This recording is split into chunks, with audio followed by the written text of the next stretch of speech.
You have been on Alex Jones recently, yes? No, that would be an exaggeration. But okay. I think Harrison Smith is equally legendary to Alex Jones. Okay. But I'm on I've been on his network. I've received an email from him while I was on the show that said, "You're doing great. Can you mention fluvoxamine?" And that was in one of the earlier ones. And I don't like. I'd been out of work. I don't check my emails. And then it's like 2 weeks later, I'm like, oh, fuck, he messaged me. Thank you so much. You're rad. Sorry. And then it's like that email does not exist anymore. Okay. So. Oh, this guy. Down to brass tacks. Yeah, I know. I was responding to it too. I love this. Yeah, this just came out today. Like, what, an hour ago? Yeah.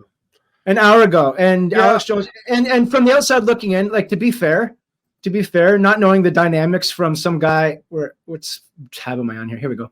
To be fair, from the outside looking in, this guy's like a miles better than Trudeau, and he probably is miles better than Trudeau. But like, it's like, do you want to die by fire or die by drowning? I don't, that's kind of the question I have. So which is the most peaceful kind of death? So I don't know. I don't think that Pierre Poilievre is the guy, and that's what I wanted to talk to you about because you're a PPC guy. And I'm a PPC guy. By the way, I don't want to be. I am a reflection towards PPC the more convinced I became. Do you know what I mean? We just wear a shirt every now and then where it's like, of course, what else would we be? What are you talking about? There's nothing else. Are you crazy? You're going to work with them again? Right? I feel like Canada is a and then they escaped and they said, okay, I'm going out to get a prosthetic leg, and they want to go to Jeffrey Dahmer's prosthetic leg shop. And it's like, don't do that. That's so stupid. He just ate your leg. Why? He's going to kill you if you go in there, and they just won't learn. So we have to pass our figuratively be the death of us. And if we don't learn that, then it's not worth having a Canada. What are you talking about? Like, he's the best we can do. Churchill had a thing. It was, it's not good enough that we do our best. We must succeed in doing what's necessary. You know what I mean? Like, it doesn't matter what your favorite thing to do is right now. Right now, we need to actually save the boat. There's a giant hole in the boat. There's a giant trust gap. There's giant glitches in the matrix that things should make sense that don't make sense. Pierre is going to be completely unwilling to acknowledge the mRNA genocide that befell Canada because he profited from it. I mean, the entire class of politicians, part of what kept them silent was an extreme carrot and extreme stick policy. So before the extreme stick, there was extreme carrots. There was, you'll have first rights to the packaging company that's going to print all the arrows that go on the ground and tell you to stay 6 feet apart. That's your that's your devil's deal in, right? That's Doug Ford, right? Right. Yeah. How much money is Pierre worth right now? How much? These people do not have transparent books, and we don't care. Like the PSYOP, the mass form psychosis makes us not care about debt. No one ever mentions a number on our news. Like, try and find CBC where it's like, if spending doesn't get out of control, then our GDP won't even equal the interest payments on our debt in 2 years. Like, they never tell you the truth because they just want you to think money's just a number, and we are the West, so we can just keep kicking it down the road. It's not a big deal, bro. We'll make it up overnight, and as long as it's not mentioned to these people through the authorities that they've outsourced their thinking to, then it'll never occur to them. And it's like, okay, so this is just, I understand that we've reached a point now where things will probably collapse. I hope they don't. I really hope that they don't. But if they do, we want to be in a group of people that are like-minded and not going to get betrayed. Trust will mean everything. It's not good enough. That's why you should be off drugs and you should be off alcohol in these times. As soon as I started realizing in 2020 that this was a massive PSYOP, because I was a victim of the PSYOP. I was a zombie. I was like paying $300 for 10 masks that didn't show up in February 2020. Do you know what I mean? Like, I was totally on board. I was lysoling the shit. I was in San Diego doing a conference setting up shows for a conference in San Diego when that was the only part of the map, along with somewhere in North California that had COVID. So the whole time I was messaging my work going, we need masks for all the techs, man. You can't be flying techs across without masks. And they're like, dude, it's the flu is worse than it. So it was like the reverse. All the zombies reverse spots with us. And when we were like fooled early, they were like, oh, but chill out, man. It's the fucking flu. I'm like, I wish I listened to you, because you've gotten a lot wronger since then. And we blew our credibility. All my loved ones that I warned, I was going crazy about the China thing, going, you don't get it. They're fucking coughing blood. Like that you can't make that shit up. Like I was such an idiot. Like you just don't think like that these people are doing a massive psyop.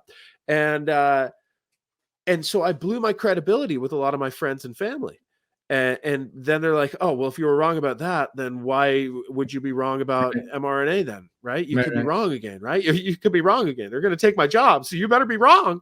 And so that was tragic. I really hated that happened. But I had to let the evidence of reality change my thinking. And I never wanted to outsource my thinking. I thought, oh my God, at the beginning of COVID, everyone's going to become like vaccine experts. Everyone's going to become like medication experts, because that's what we'll be dealing with. And people will know. But the PSYOP said, no, don't. We've got a top doctor that's very optimistic that the medicine will work. We're very optimistic. And so they were so super vague about what it is that they're injecting us with. They didn't want to get into details. Meanwhile, the detractors are like, okay, here's your cell. Here's your killer lymphocyte. When that bonds with this and the alleles start, they're going into great detail, the detractors. So you quickly get this image that like the people who doubt this know everything about it. And the people that are on board are just hopeful. We're optimistic. They're never specific. They're just vague about, vaccines are good. We're moving at the speed of science. You can call me science if you want. And then you can say, trust the science. Like Fauci was bizarre. So it really was. I noticed it when I saw hydroxychloroquine being demonized. And I'd been reading like these little studies, like searching Lancet and New England Journal of Medicine for like, as soon as I'd hear hydroxychloroquine, I'd search the database for any studies that were being done on it. And there was like South Korea study of 150 people. It's working great. And then because they weren't doing big studies, it was like in the heat of the moment, you're doing what you can at your hospital. You know what I mean? And they were doing their proper Hippocratic oath where you explore treatments that were previously approved for other things because they have the benefit of a long safety profile. Do you know what I mean? Like they were developed for other things, so they've gone through the testing. So why aren't we doing treatment? And that was forbidden, as Peter McCullough talked about. But just noticing that hydroxychloroquine, there were these good studies, and all of a sudden one shows up. So I learned that hydroxychloroquine, what is it? Lupus, arthritis, been used for 60 years. It's the elderly people, millions, hundreds of millions are using it, and it's working great, and it's very safe. And then a study comes out that says, no, major study, 100,000 patients, meta study. We've collected various studies, and we've put all the knowledge together from that, and we've discovered that hydroxychloroquine is causing heart QT prolongation or a greater distance between heartbeats. And I had asked my dad not to get I asked him to get hydroxychloroquine from his doctor, and his doctor said no, because it causes heart QT prolongation. I'm like, oh my God, she's going from this debunked study. So this study, it turns out a week later, they say that we are retracting the study that says hydroxychloroquine is causing this damage. Turns out it's by a fake doctor from Chicago. What comes from Chicago? Fake professions do. I won't get into any more specifics, but fake people come out of that place.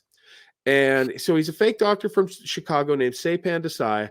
And him and another doctor, Mandeep Mehra and Amit Patel, these Indian doctors, took one for the team, and they did a fake study with a fake data company called Surgisphere. The company shut its doors right after retracting the study. He moved on to, malpractice suits. He's killed people. There's been surgeries where people are still looking for him to sue him for, operating on a, artery and severing shit because he's not a doctor. So unlike the movie Catch Me If You Can with Leonardo DiCaprio, there's no Tom Hanks figure chasing this guy. There's probably like 10 Tom Hanks figures protecting him because he did what they needed to do, which was stop trials of hydroxychloroquine, right? So that's all the study needed to do. The initial study will get 30 million views, but the retraction will only get 1 million. So they have a 30-to-1 incentive to always lie and not give a shit. No one pays That's right. attention to the retraction. We control the Wizard of Oz machine. We just won't let that news get out. Yeah, yo, and the things change. Like news happens so fast here that like by tomorrow we'll already forget about the carbon tax. You know. Exactly, right? Like I don't know. It's, if you want to talk about mRNA, I'm good to do it, but I'm more just in awe that the same level of psychosis that we all understood, people that now support CPC, were with us when CPC abandoned us, when there was no one in our court except Max and PPC. Mm-hmm. And they were there. And now they're misremembering history. They're honestly falling for this. It's the most like, oh my God. I hope that there's no like Scrooge moment where the ghost of the future brings them to look at themselves and go, oh my God, look what you forgot. Look at who you support now, bro. It's the ultimate Stockholm syndrome. And it's delusional. And I'm just, I would be fine with it. I've had very low expectations of people for a long time. And I hate to sound so cynical and depressing. I'm really not. I'm just trying to be a good cause narcissist angle about it, where if times are dark and you get it and you have a good cause, you can be a shiny diamond in that dark time.